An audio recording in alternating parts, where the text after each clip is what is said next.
जय श्री कृष्ण मित्रों, आज मैं आपके लिए गणेश चतुर्थी के व्रत की 4 कथाएं लेके आई हूँ, जिन्हें सुनने से सभी मनोकामनाएं पूरी होती हैं। गणेश चतुर्थी के व्रत की प्रथम कथा। एक बार महादेव जी पार्वती जी सहित नर्मदा नदी के तट पर गए। वहाँ एक सुंदर स्थान पर पार्वती जी ने महादेव जी के साथ चौपड़ खेलने की इच्छा व्यक्त की।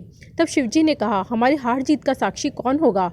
पार्वती जी ने तत्काल वहाँ की घास के तिनके बटोरकर एक पुतला बनाया और उसमें प्राण प्रतिष्ठा करके कहा, बेटा हम चौपड़ खेलना चाहते हैं, किंतु यहाँ हार जीत का साक्षी कोई नहीं है। अतः खेल के अंत में तुम हमारी हार जीत के साक्षी होकर बताना कि इसमें से कौन जीता कौन हारा। खेल आरंभ हुआ। दैवयोग से तीनों बार पार्वती जी ही जीती। जब अंत में बालक ने हार जीत का निर्णय कराया गया तो उसने महादेव जी को विजयी बताया। परिणामतः पार्वती जी ने क्रुद्ध होकर उसके एक पांव से लंगड़ा होने और वहां के कीचड़ में पड़ा रहकर दुख भोगने का श्राप दे दिया। बालक ने विनम्रतापूर्वक कहा, माँ मुझसे अज्ञानवश ऐसा हो गया है। मैंने किसी कुटिलता या द्वेष के कारण ऐसा नहीं किया, मुझे क्षमा करें, शाप से मुक्ति का उपाय बताएं। तब ममता रूपी माँ को उस पर दया आ गई और वे बोली, यह नाग कन्याएं गणेश पूजन करने आएंगी, उनके उपदेश से तुम गणेश व्रत करके मुझे प्राप्त करोगे। इतना कहकर वे कैलाश पर्वत चली गईं। 1 वर्ष बाद वहाँ श्रावण में नाग कन्याएं गणेश पूजन के लिए आई। नाग कन्याओं ने गणेश व्रत करके उस बालक को भी व्रत की विधि बतलाई। तत्पश्चात बालक ने 12 दिन तक गणेश जी का व्रत किया। तब गणेश जी ने उसे दर्शन देकर कहा, मैं तुम्हारे व्रत से प्रसन्न हूँ, मनवांछित वर मांगो। बालक बोला, भगवान मेरे पाँव में इतनी शक्ति दे दो, कैलाश पर्वत पर अपने माता पिता के पास पहुँच सकूँ और वो मुझ पर प्रसन्न हो जाएं।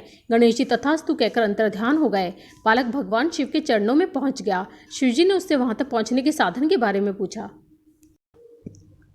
बालक ने सारी कथा शिव जी को सुना दी। तब उस दिन से प्रसन्न होकर पार्वती जी शिव जी से भी विमुख हो गई थी। तदुपरांत भगवान शंकर ने बालक की तरह 21 दिन पर्यंत श्री गणेश जी का व्रत किया। इसके प्रभाव से पार्वती के मन में स्वयं महादेव जी से मिलने की इच्छा जागृत हो गई। वे शीघ्र ही कैलाश पर्वत पर आ पहुंची। वह पहुंचकर पार्वती जी ने शिव जी से पूछा, भगवान आपने ऐसा कौन सा उपाय किया जिसके फलस्वरूप मैं आपके पास भागी भागी आई? शिव जी ने गणेश व्रत का इतिहास उनसे कह दिया। तब पार्वती जी ने अपने पुत्र कार्तिकेय से मिलने की इच्छा से 21 दिन पर्यंत 21 की संख्या में दूर्वा, पुष्प और लड्डुओं से गणेश जी का पूजन किया।